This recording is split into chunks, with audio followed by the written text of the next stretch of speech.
Hi everyone, I am Yash Chopra. This is a presentation for our project Self-Balancing Robot Using Neural Networks by Yashad Samant and Yash Chopra. The objectives we accomplished during the course of our project are: we implemented the basic hardware consisting the Raspberry Pi and the inertial measurement unit.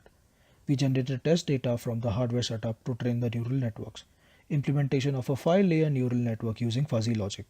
The final hardware implementation of a robot could not be accomplished due to the memory management issues on Raspberry Pi at the time of final integration. Thus, we connected the Raspberry Pi to a computer and performed simulation of a system on VREP. The hardware integration, modeling of the robot on VREP, and simulation was done by Yash. The implementation of neural network, fuzzy logic, and optimizations were performed by Yashad Samant. In this presentation, we will discuss the following: the system overview, hardware setup, the need for neural networks, implementation of a neural network, fuzzy logic, our results, and the future scope and enhancements. The system is a self-balancing robot which uses neural networks to accomplish the self-balancing capability. The base hardware platform is a Raspberry Pi Model 3. The inertial measurement unit we used is MPU 6050 and the simulations were done on VREP. The microcontroller, in our case the Raspberry Pi, is the heart of the system. It reads the values from the inertial measurement unit and feeds them as an input to the neural network. The neural network gives out equivalent control angles required to keep the system balanced. These angles are fed to the microcontroller that decides how much to move the motors to achieve the desired configuration. The motors are controlled using the L293D motor driver. For the simulation, the control angle values and the corrective torque values were given as an input to the VREF software. So, our choice of processor for this project is a Raspberry Pi Model 3. Raspberry Pi Model 3 is the latest model from the Raspberry Pi family and has a huge data handling and processing capability. This gives an upper hand over conventional development boards like Arduino, etc., which are comparatively lower end. This is a good advantage as implementation and training of a neural network require large memory and processing power. A high-speed processor, huge RAM, and Wi-Fi capability makes it a very powerful standalone mini computer. So, as I mentioned earlier, the base platform for our project is the Raspberry Pi Model 3 development board. It has a 1.3 GHz Broadcom 64-bit CPU, 1 GB RAM, and supports extended GPIO and Wi-Fi capabilities. The MPU 6050 inertial measurement unit provides a 3-axis accelerometer and a 3-axis gyroscope. Thus, it is a total 6 degree of freedom module.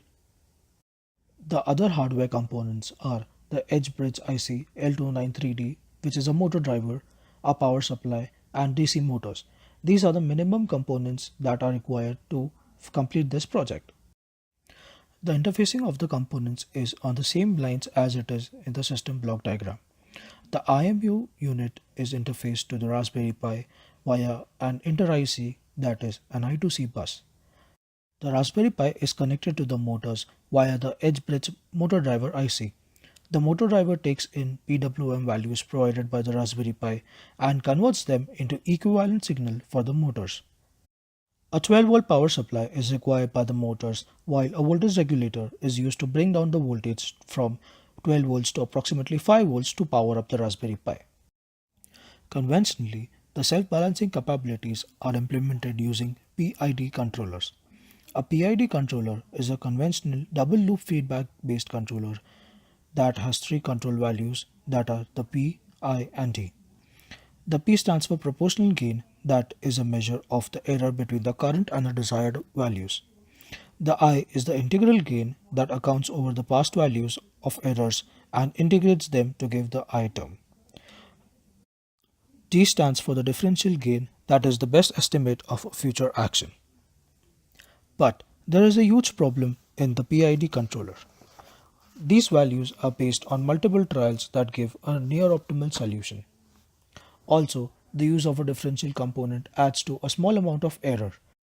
The error can be removed using low pass filters, but filtering also affects the performance of the differential components. The PID system is not a linearly stable system. This means that the stability and accuracy of PID changes drastically with change in world environment parameters. A neural network solves some and at times most of these problems Thus, a neural network is chosen here to overcome the PID problem for our project. Now the presentation would be carried forward by my colleague Yashad Samant. Thank you, Yash, for shedding some light on the disadvantages of the PID controller. My name is Yashad, and I have worked on the fuzzy logic and the neural networks part. To start with, we heard from Yash that how it is difficult to manipulate the values from the PID controller. Fuzzy logic is a system where we model all the inputs from the environment into membership function, which can either be Gaussian or sigmoidal, and then give it to a set of if and else rules, and from which we get an output. Of course, there is an extensive calculation beneath under the design, but it is not the scope of the presentation right now. Fuzzy logic is more than capable to handle any nonlinear system with any arbitrary complexity. It can handle data set of any size. Unless only thing is it can be modeled into a sigmoidal or a Gaussian function. It can be combined with any controller technique without any hesitation. In fact, it can be combined with a PID controller as well, and that could increase the non-linearity of the PID controller. And last but not least, it is like very easy to use and extremely easy to implement. The only problem with fuzzy logic is when we design the if-else rules manually, it's a complete manipulation and there is no relation of that with the output. So fuzzy logic at times can be really very inaccurate. But what if we design the if-else rules by using neural network to train it? Fuzzy neural network is a 5-layer network where the first layer is the membership function. Now as discussed earlier, membership functions are the modeling of the input, which can be either sigmoidal or Gaussian. As we know, in fuzzy inference system, we manually put the rules in the earlier, but here the neural network trains itself according to the target output and forms the rule set. It calculates the error for every iteration, and then using the backpropagation algorithm, it updates the weight for every layer. When we talk about our problem, we implemented a fuzzy neural network with variable hidden layers and hidden neurons. If you see in the system, in the time requirement graph, we can see that we have trained it for 7 different configurations. One with just 1 layer and 2 hidden units, one with 10 hidden units, the other one with 50 hidden units, 100 hidden units, then 5 hidden layers with 5 hidden units in each of the layer, 10 hidden layers and 10 hidden units in each layers, 20 hidden layers and 20 hidden units in each layer. We saw that the RMSE error for 20,20 was the lowest, and if you see in the report, we have written like all the results for 20,20 configuration. We can also see that the time taken by the 20,20 configuration is much lesser than the configurations like 100 and 50. And the configurations with 50 and 100 gives higher RMSE errors than 20,20 configuration. Thus we see that 20,20 is the most optimal configuration for this type of data. The time taken by the 20,20 configuration was somewhere around 250 seconds, and the RMSE error was somewhere around 2.3.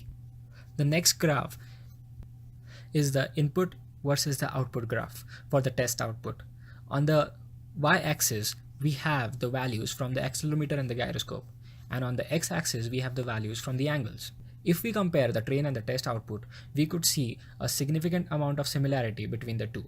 Thus, we can assure ourselves that the neural network has been trained properly. Also, if we check for the third graph, we have run the simulation for about 1000 iterations, but we can see that the RMSE error has exponentially decreased in around like 200 iterations. The other two graphs shows us the weight for the other 5 layers, which we have in the fuzzy neural network. In the simulation results, we have designed a robot in the VREP software using pick and drop and developed a Python script to obtain the results from the neural network and control the torque of these motors. We can see the change in the angular velocity for the robot. To conclude, we designed a self-balancing robot using fuzzy neural network and ran the code on Raspberry Pi.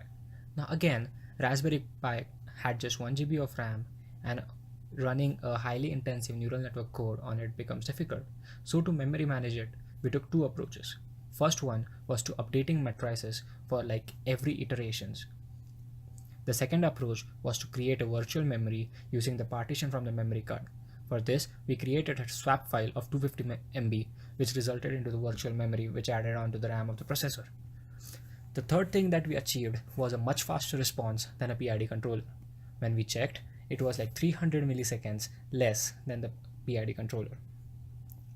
The fourth thing that we achieved was much accurate response than the fuzzy logic controller.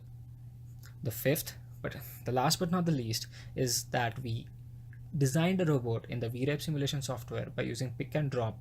In that software, created a .ttt file and then control the torque of the motors by the angles from the neural network code. We designed a Python script for the same. In the simulation results, we have designed a robot in the VREP software using pick and drop and developed a Python script to obtain the results from the neural network and control the torque of these motors. We can see the change in the angular velocity for the robot.